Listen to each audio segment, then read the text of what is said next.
Lição sobre a graça. Muitas pessoas se voltam para a verdade, principalmente com o objetivo de encontrar uma maneira de resolver seus problemas humanos e, em seguida, tentar medir seu progresso espiritual por quantos problemas elas não têm.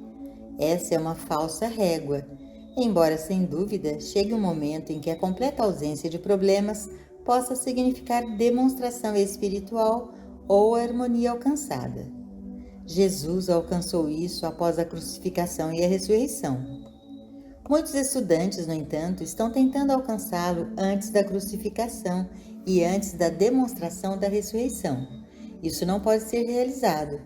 Deve-se entender claramente que a demonstração sobre as crenças do que chamamos de mente humana ou carnal deve ser feita antes que a libertação completa possa ser alcançada.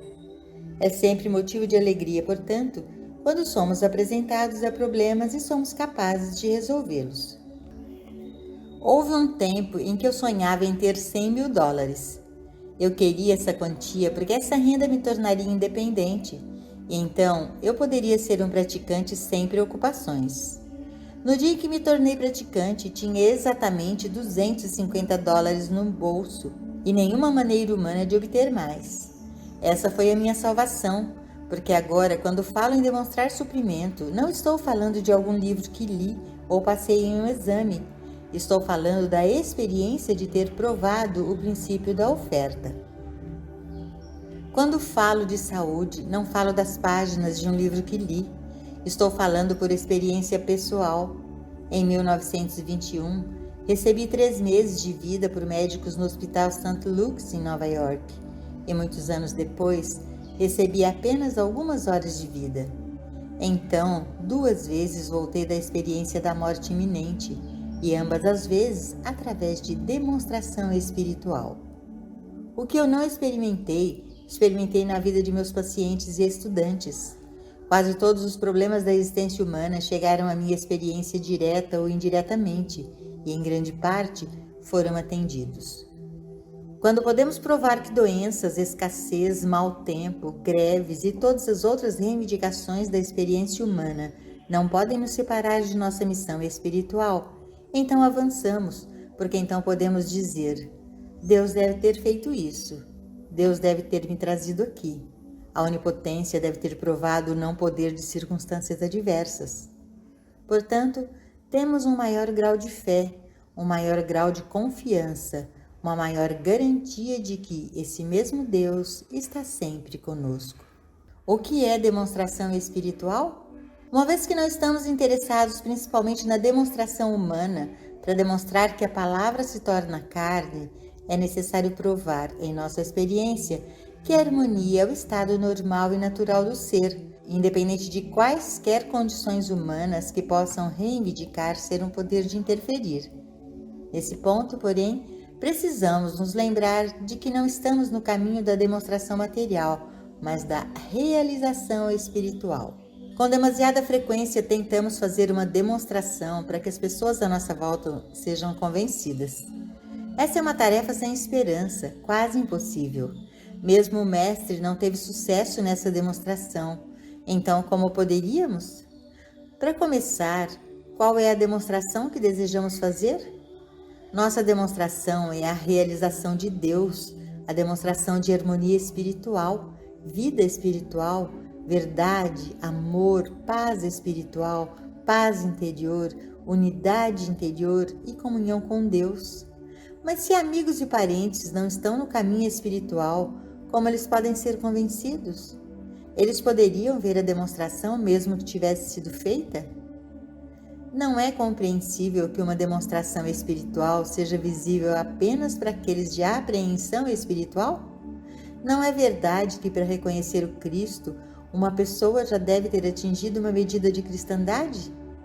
Somente Pedro se elevou o suficiente para poder reconhecer a verdade sobre o Mestre quando disse: Tu és o Cristo, o Filho do Deus vivo.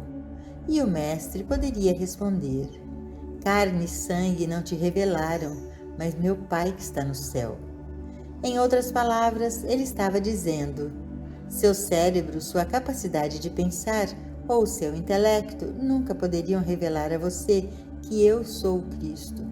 Isto é algo que somente a intuição espiritual pode trazer para você. Repetidas vezes assistimos curas espirituais notáveis apenas para ouvir a resposta: "Oh, a natureza cuidaria disso." Ou "Eles provavelmente não estavam tão doentes quanto pensavam que estavam." Ou "As chapas de raio-x estavam erradas. Deveria haver poeira sobre elas, dando a aparência de um câncer." A liberdade individual deve ser respeitada. É bastante apropriado que os alunos espirituais ofereçam a seus amigos ou parentes um copo de água fresca, recomendem que tentem a cura ou o ensino espiritual, ou ofereçam a eles um panfleto ou um livro. Mas ninguém deve ir além disso. A liberdade individual de escolher seu próprio método de cura deve ser respeitada. Vivemos numa época em que a liberdade individual é um bem mais valioso. Esse anseio interior pela liberdade começou séculos e séculos atrás e veio à tona em momentos críticos da história. Na época da Carta Magna, novamente na Revolução Francesa e com a Declaração de Independência e a Constituição dos Estados Unidos. O que eram esses documentos e convulsões, exceto o desejo do homem de ser política, religiosa e econômica e socialmente livre? Nos últimos 30 anos, esse impulso sofreu uma reversão prevista pelos próprios homens que deram origem à Constituição dos Estados Unidos.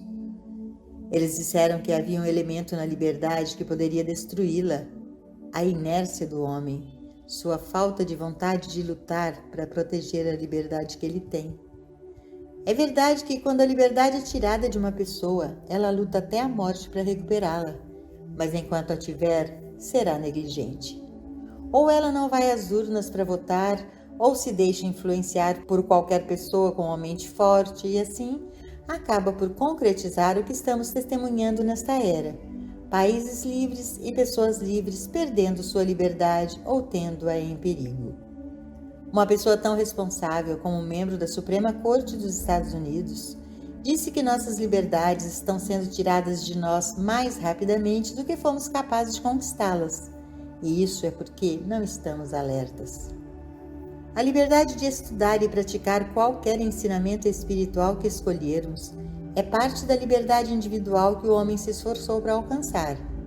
Nós apreciamos a liberdade de deixar qualquer ensino que escolhemos e buscar outro. Esse é o nosso direito, mas também não é direito dele deixar nosso parente permanecer em sua ortodoxia ou medicina se ele assim o desejar? Assim como você e eu esperamos e exigimos para nós uma total liberdade de viver e praticar um ensinamento espiritual, também devemos conceder aos nossos amigos e parentes total liberdade para viver a vida que desejam, sem nossa interferência. É seu direito, através do amor, no entanto, se eles ficarem doentes, recomendar um médico ou remédio favorito, e é nosso direito também oferecer-lhes um ensinamento espiritual ou ajuda espiritual, mas não devemos ir além do que isso. O conhecimento deve se tornar verdade realizada. Alega-se que apenas cerca de 500 ou menos pessoas de todas as multidões que ele curou e alimentou testemunharam a ressurreição de Jesus Cristo. Por quê? Porque a ressurreição não era algo que pudesse ser visto com olhos físicos. A ressurreição teve que ser discernida espiritualmente. Não é relatado que o Mestre, percorrendo a terra após a ressurreição, falou com várias pessoas sem que elas primeiro o reconhecessem? Por quê? Os olhos deles não o viram. Somente quando os tocou espiritualmente, eles despertaram para o fato de que estavam testemunhando essa grande maravilha. Não podemos conhecer a verdade espiritual com nossa mente, embora possa ser apreendida com a mente lendo e estudando, mas isso não é realmente conhecê-la. A percepção intelectual foi um passo além e se tornou uma visão espiritual. No que diz respeito ao conhecimento intelectual, não há muito que avançar em nosso trabalho, mas apesar de a mensagem estar lá e os alunos terem as fitas, teremos que repetir esse trabalho várias vezes, até que o conhecimento que está na cabeça se torne conhecimento no coração, ou discernimento espiritual. É absolutamente necessário que os alunos vivam com a verdade, não apenas até que a conheçam completamente com a mente, mas até que ela se torne parte de sua própria consciência, até que se torne tão parte deles que seja instintiva. Então, quando forem confrontados com qualquer fase de discórdia e desarmonia, poderão dizer: não a reprima, não segure, nem mesmo a tosse. Deixe vir, não é um poder. Isso não vai incomodá-lo ou prejudicá-lo, a menos que você fique sentado tentando detê-lo, por acreditar que é mal. Não é mal. Então, deixe acontecer. A natureza do poder de Deus.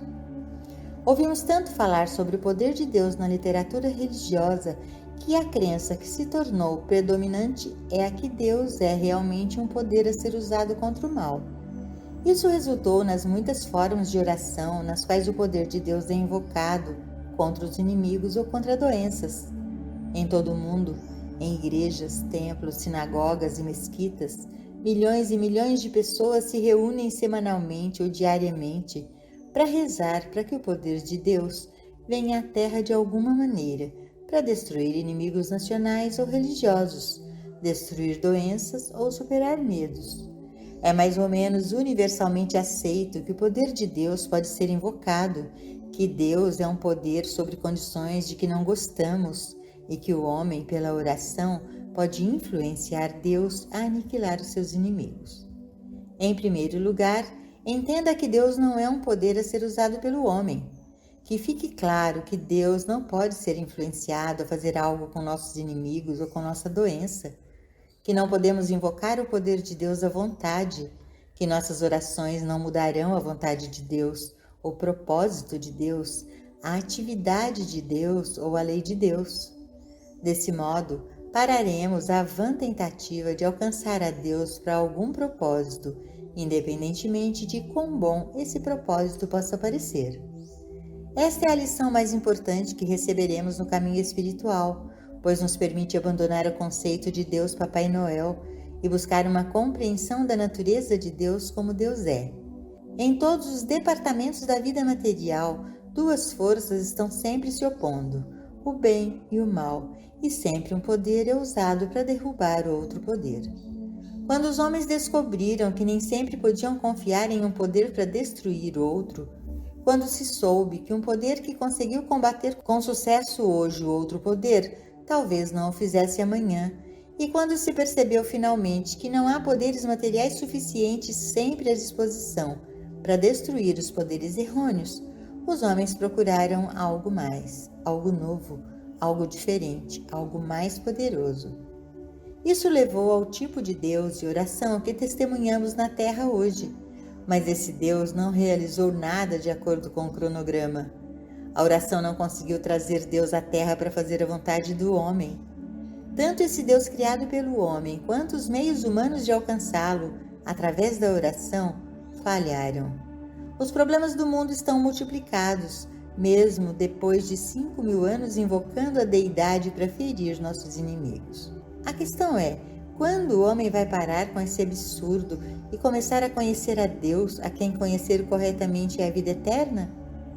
E a resposta é: quando os estudantes da verdade desta geração começarem a entender Deus e demonstrar Deus em sua experiência. Como havia um Moisés para liberar multidões de hebreus, um Jesus para fundar um mundo cristão baseado no entendimento de Deus, então hoje deve haver um punhado aqui e ali na terra, corajoso o suficiente para se afastar dos conceitos antigos e desgastados de Deus e oração, ousados o suficiente para explorar novos caminhos que levem à realização de Deus. Sob a graça, não há poderes conflitantes. No sentido material da vida, existem duas forças opostas e há uma busca contínua por mais e maior poder para superar outros poderes. Na consciência espiritual da vida, não existem dois poderes. Há apenas graça espiritual. A vida espiritual não tem forças ou poderes conflitantes, nem maiores nem menores. Há uma graça divina que governa a criação de Deus.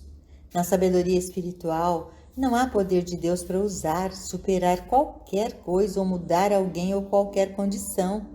O poder de Deus é a graça espiritual cuidando espiritualmente dos filhos de Deus. Sob a graça, estamos em um mundo onde não existem dois poderes ou forças, onde não há conflitos, a menos que os criemos em nossas mentes. Vivendo sob a graça, não permitimos que nossa mente tenha dois poderes ou forças conflitantes, para que nossa mente não crie inimigos para nós. Em nossa consciência espiritual, não oramos para sermos curados de doenças, não oramos para que Deus faça algo por nós ou pelos nossos. Descansamos nele, em sua graça. A graça de Deus está sempre conosco. Não precisamos buscá-la, lutar por ela, conquistá-la ou merecê-la. Está onde estamos agora. A chuva de Deus cai sobre os justos e os injustos. Vamos descansar nesta graça, relaxar e descansar na certeza de que não existem dois poderes ou duas leis. Somente a lei de Deus é lei espiritual. Não há outras leis. Não há lei de Deus para superar forças ou poderes materiais. Vivemos, nos movemos e temos o nosso ser na vida e no amor espirituais. Somente a graça de Deus alimenta, veste, cuida, sustenta. Deus é, mas Deus não é um poder sobre outros poderes. Deus é. A oração não é uma maneira de fazer Deus cumprir a nossa vontade. A oração é um descanso em sua graça, uma comunhão silenciosa. É uma atitude de escutar, através da qual Deus nos fala ou revela sua graça em nossa experiência. Somente ao renunciarmos ao conceito paganístico de Deus como Papai Noel, como uma presença vingativa ou como uma superpotência no mundo, podemos nos acalmar na certeza de sua presença, tornada tangível através da graça. Devemos nos libertar da crença de Deus como poder, na consciência de Deus como amor, fluindo como graça. Em um universo criado por Deus, não há poderes malignos. Perdemos a experiência de Deus porque desenvolvemos um sentido material no qual passamos a amar, odiar ou temer o que está no reino manifesto. Paulo chamou de a criatura e advertiu contra amar a criatura mais do que o Criador, mas ele também poderia ter alertado contra temer a criatura mais do que confiar no Criador. Somos filhos de Deus, filhos espirituais. Então, como poderia haver algo ordenado para nos destruir, para nos tornar doentes, mortos ou pobres? Deus nunca criou nada com poder de destruir o universo de Deus. E como Deus criou tudo o que foi feito e tudo o que Deus fez é bom, não existe poder destrutivo, não existe lei destrutiva, não existe demônio ou Satanás, porque nunca existiu nada além do que Deus criou. No primeiro capítulo de Gênesis, que é a versão espiritual da criação, as colheitas estavam no solo antes que houvesse sementes. Havia luz antes que houvesse sol ou a lua no céu, e o homem recebeu o domínio sobre tudo o que havia no céu, na terra e debaixo da terra. Mas no segundo capítulo de Gênesis há uma criação totalmente diferente do primeiro. Nessa criação, tinha que haver sementes materiais até uma costela. Em outras palavras, este mundo evoluiu de um mundo que já tinha sido criado.